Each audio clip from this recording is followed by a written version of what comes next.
I want to talk climate change now. I'm going to catch up in a moment with Bjorn Lomborg, who we've spoken to before, who writes and talks so much sense on so many of these issues. He's got a new book out. Have a look at it here. It's called False Alarm, and it talks about how the fear around climate is based mainly on politics and fear rather than science and reality. He joins us now live from Malmo in Sweden. Good to talk to you again, Bjorn. Congratulations on the new book. Let's establish this at the outset. You say that humans are causing global warming and that this is a problem?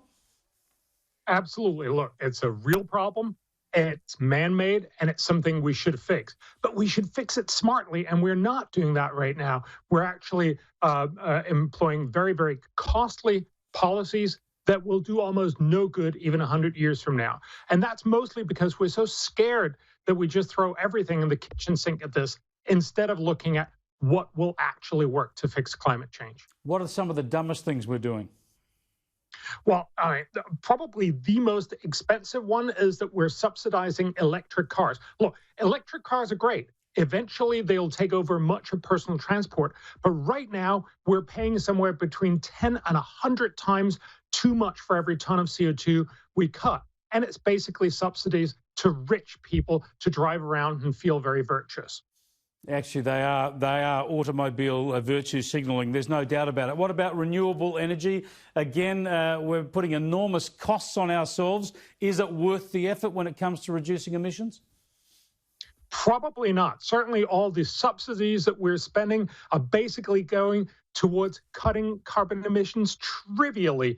And so the idea here again is if you want to fix climate change, you really need to make sure that everyone can cut carbon emissions in the long run. That's about innovation, about making green energy so cheap that not just rich, well-meaning Australians, but everyone, the Chinese, the Indians, everyone in Africa can afford to deal with this.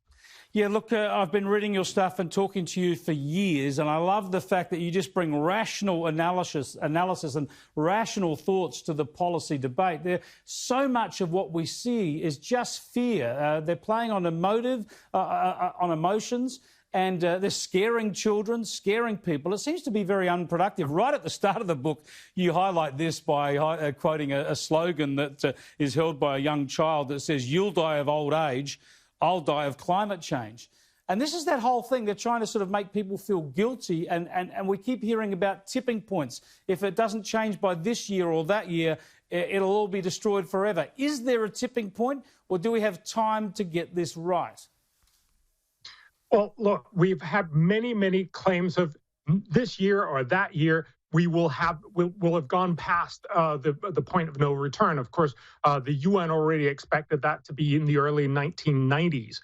So clearly, this kind of deadlineism is not working.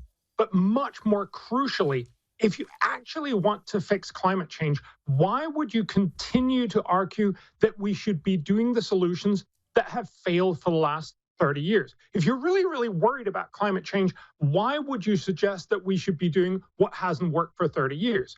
If you want to fix climate change, this is not predominantly about getting Australia or the rich world to switch. It's about getting everyone to switch. Just remember, and I say that in my book, if everyone in the rich world, so Australia, New Zealand, Japan, Europe, the US, Canada, every rich country switched to zero CO2 emissions tomorrow and for the rest of the century, the impact would be to reduce temperatures by the end of the century by 0.4 degrees centigrade.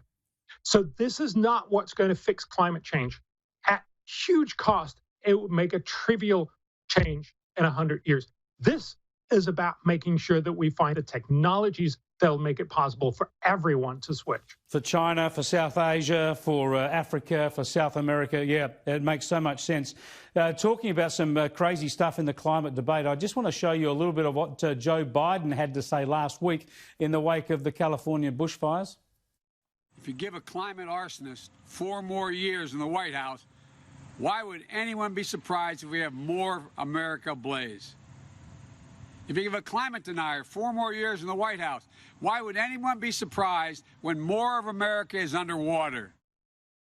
Yeah, talk about fear and emotion and trumping rational analysis. There's Joe Biden running for president and actually saying that if you vote for a particular politician, albeit to lead the largest economy in the world, that will lead to more fires and more flooding in the US. I mean, it's absurd, isn't it?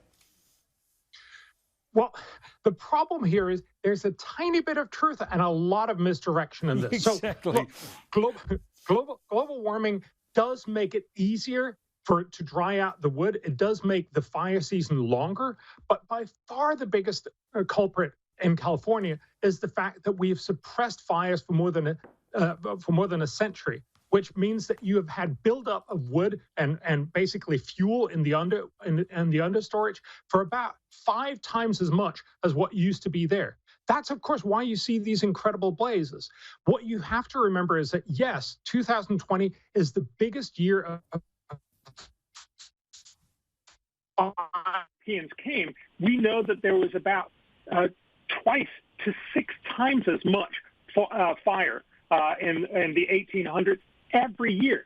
So what you really saw that back then was that you had haze and you had incredible smoke across California every year.